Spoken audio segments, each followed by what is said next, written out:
Sinbelmune.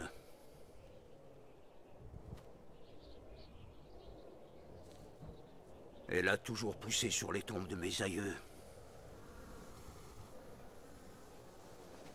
Maintenant, elle va recouvrir celle de mon fils.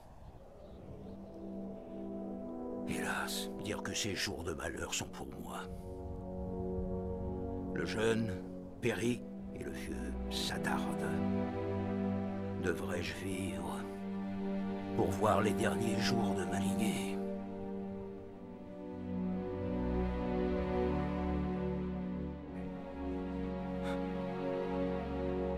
Aucun parent ne devrait avoir à enterrer son enfant. Ces paroles furent prononcées par Théoden, roi du Rohan, le roi qui sacrifia sa vie ainsi que celle de ses hommes pour la survie des peuples libres de la Terre du Milieu.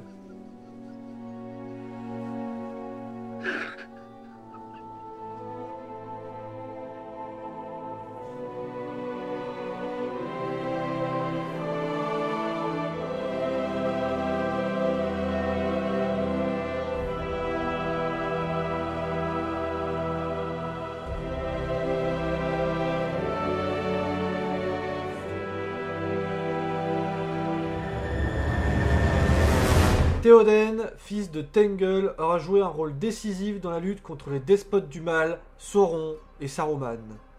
Mais d'où vient ce Théoden et ses redoutables Rohirrim?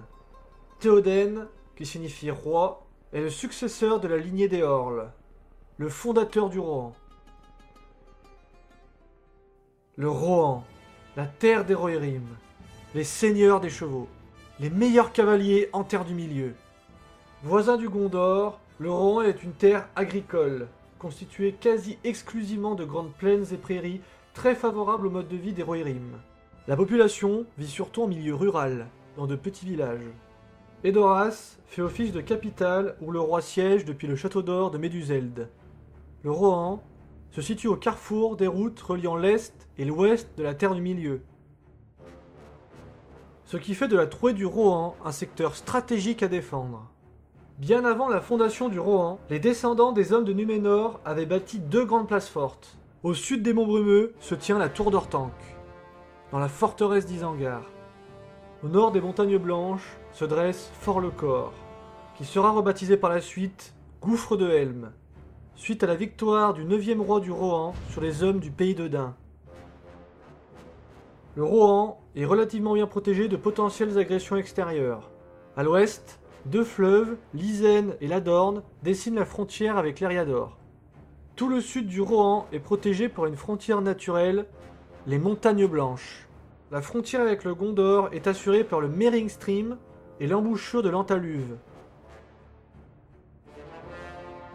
Le plus grand fleuve de terre du milieu, l'Anduin, crée la frontière avec le Rhovanion. Enfin, pour terminer, la forêt de Fangorn offre une protection sans aucune commune mesure dans toute la Terre du Milieu.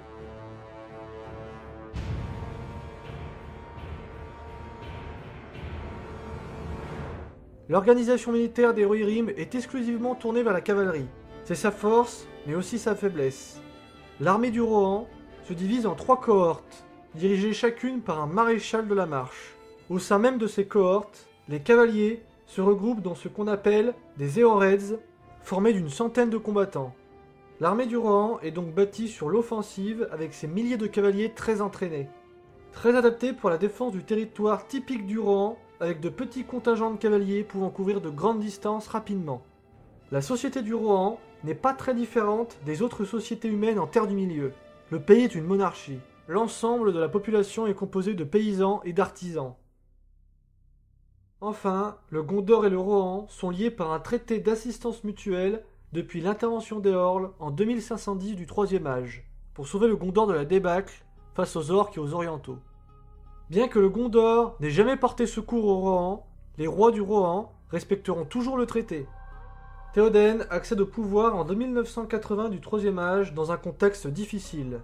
La guerre de l'Anneau a d'ores et déjà commencé depuis les troubles d'Erebor et le retour de Sauron sur le devant de la scène. Théoden est inquiet, et il a des raisons de l'être.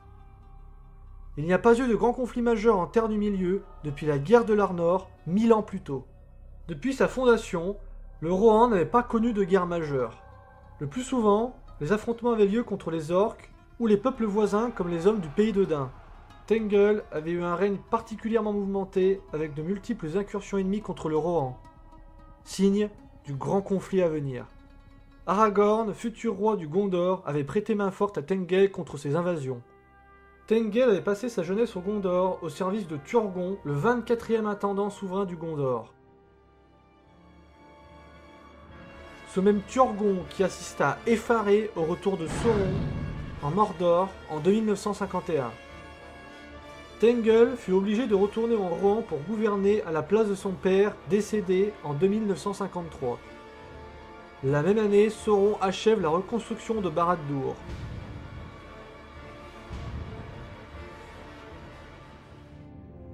Un autre événement inquiète Tengel. Saruman prend possession de la tour d'Orthanc et se déclare seigneur d'Isengard. Saruman manifeste également son hostilité à l'égard du Rohan. Désormais, l'intégrité et la sécurité du Rohan est menacée. Avec son épouse Morwen, Tengel aura 5 enfants. 4 filles, dont Théoduin, la mère d'Éomer et Éowyn, et un garçon, Théoden. Après la mort de son père, Théoden devient à 32 ans le 17e roi du Rohan. Malgré une hostilité grandissante en Terre du Milieu, les premières années de règne de Théoden sont plutôt paisibles. Cette simili-paix va vite tourner court. Au début des années 3000 du Troisième Âge, des embuscades orques font de nombreuses victimes, dont Éomund, père d'Éomer. C'est en 3014 que Saruman met en place sa stratégie pour faire main basse sur le Rohan, et à terme l'Eriador. Saruman envoie Grima, aussi appelé Langue de Serpent, empoisonner l'esprit du roi et créer du désordre à la cour. Le Rohan est neutralisé pour le plus grand plaisir des forces du mal. Éomer commence à trouver insupportables les tentatives de séduction de Grima à l'encontre de sa sœur Éowyn. Il le menace de mort.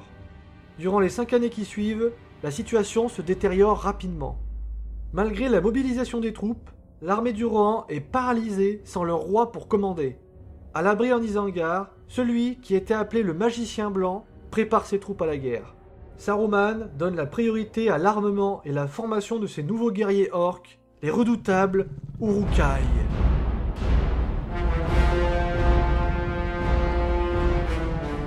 Les engences du mal les plus mortelles que la Terre du Milieu ait connues depuis bien longtemps.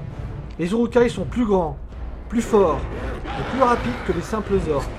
Ils ne craignent pas le soleil, ils sont très endurants et bien plus disciplinés que les simples orques. Les Uruk sont parfaitement adaptés à ce nouveau type de conflit.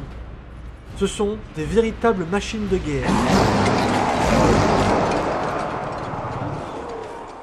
Dès la fin de l'année 3018 et début 3019, Saruman ordonne de grandes vagues de pillage, du Rohan à l'Eriador. Il utilise pour cette tâche ses troupes les plus faibles, des contingents regroupant des hommes du pays de Dain, des orques et quelques Uruk. Saruman met également en action sa propre cavalerie, avec des wargs, qu'il envoie harceler les convois de vivres et de réfugiés. Le 25 février 3019, Théodred est grièvement blessé lors de la première bataille des gués de Lysen.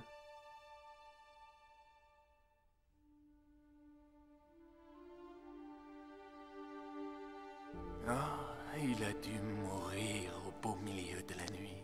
Saruman jubile. Ses forces ont causé beaucoup de pertes au Rohirrim et il s'est débarrassé de l'héritier du roi. Autour d'Éomer, 5 jours plus tard, le 30 février, Grima Langue de Serpent obtient l'emprisonnement du neveu du roi. L'étau se referme sur le Rohan.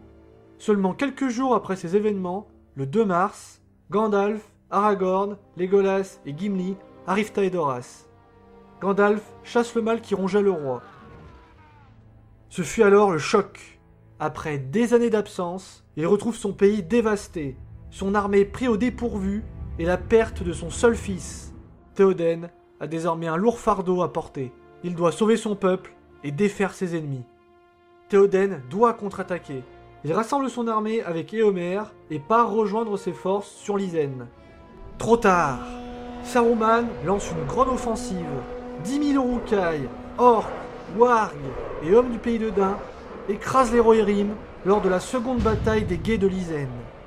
Les survivants, sous les ordres de Grimbold, après avoir opéré une astucieuse retraite, se replient au gouffre de Helm.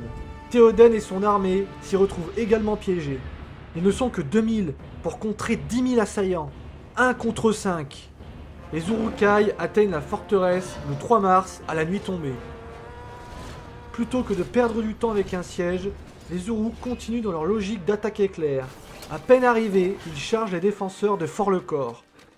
Grâce aux formidables efforts de guerre de l'Isengard, combinés aux connaissances de Saruman, Théoden est en fâcheuse posture. Saruman vient de mettre en place l'industrialisation à marche forcée. Les fonderies d'Isengard tournent jour et nuit, consumant toujours plus de combustible. Des hectares de forêt partent en fumée. Les cavernes d'Isengard sont remplies d'orques et de gobelins, travaillant comme des esclaves sans arrêt. Cette organisation permet de fournir un niveau de production jamais atteint en temps du milieu. En 6 mois, Saruman a créé, entraîné et déployé l'équivalent d'un tiers de l'intégralité des forces de Sauron en 68 ans. Cet exploit est rendu possible grâce à l'ingénieuse organisation de l'exploitation des ressources naturelles par Saruman. Plus tard, les hommes s'inspireront de ces méthodes pour se développer rapidement. Le 4 mars au matin, les pertes sont très élevées des deux côtés. Le roi Théoden, accompagné d'Aragorn, Legolas, Gimli, Grimbold, Gamelin et Homer, se prépare pour l'assaut final. Le corps de Helm retentit dans le gouffre. C'est alors que des renforts menés par Erkenbrand et Gandalf transpercent les lignes ennemies. La grande armée d'Isengard est détruite. Théoden a gagné, mais Saruman est toujours là. Le lendemain, le 5 mars, Théoden arrive en Isengard, où il assiste médusé à la ruine de la forteresse purgée par les Ents. Les immondices de Saruman s'en vont enfin. Le 10 mars, Théoden reçoit ce qu'on appelle la Flèche Rouge, ce qui signifie que le Gondor appelle à l'aide. En effet, les feux d'alarme sont allumés. Le Gondor est sur le point de tomber. Théoden ordonne le grand rassemblement. Il donne 2 jours à ses lieutenants pour regrouper le plus possible de Rohirrim. Rassemble l'armée à Dunaro. Autant d'hommes que tu pourras trouver. Tu as 2 jours. Au 3e, nous partirons pour le Gondor. Et la guerre. Il n'obtient au final que 6000 cavaliers pour porter secours au Gondor. 6000 ne seront pas suffisantes pour percer les lignes du Mordor. D'autres viendront. Pour son absence, il demande à Éowyn de veiller sur le peuple du Rohan.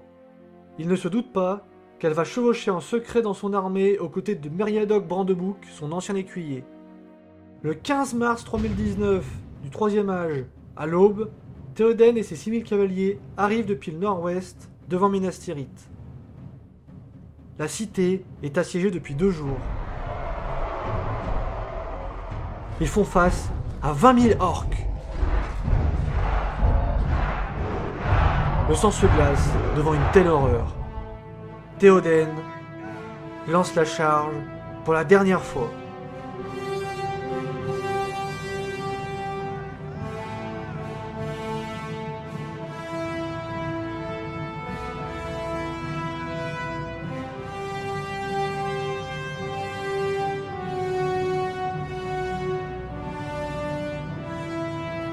C'est une véritable boucherie.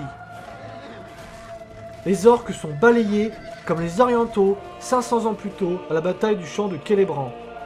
Eorl avait chargé les arrières de l'ennemi et renversé l'issue de la bataille, sauvant ainsi le Gondor.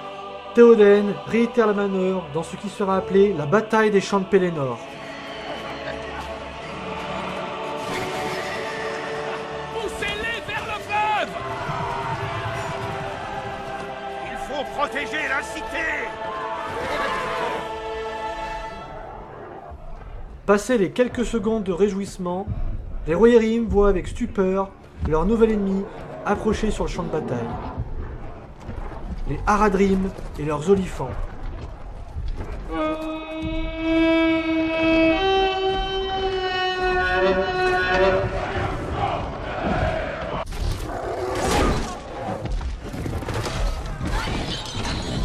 Les pertes sont terribles. C'est à ce moment-là que le roi sorcier en profite pour tuer le roi Théoden.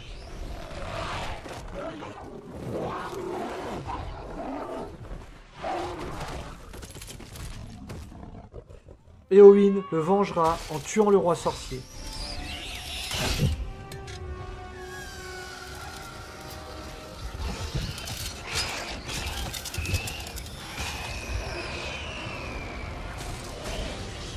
Des milliers de cadavres gisent sur les champs de Pelennor.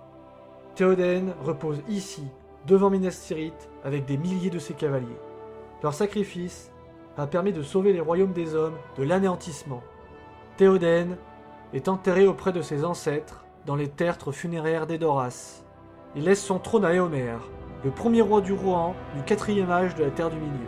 Éomer reconstruira un nouveau Rohan sur les cendres de l'ancien, dans un monde désormais dominé par les hommes.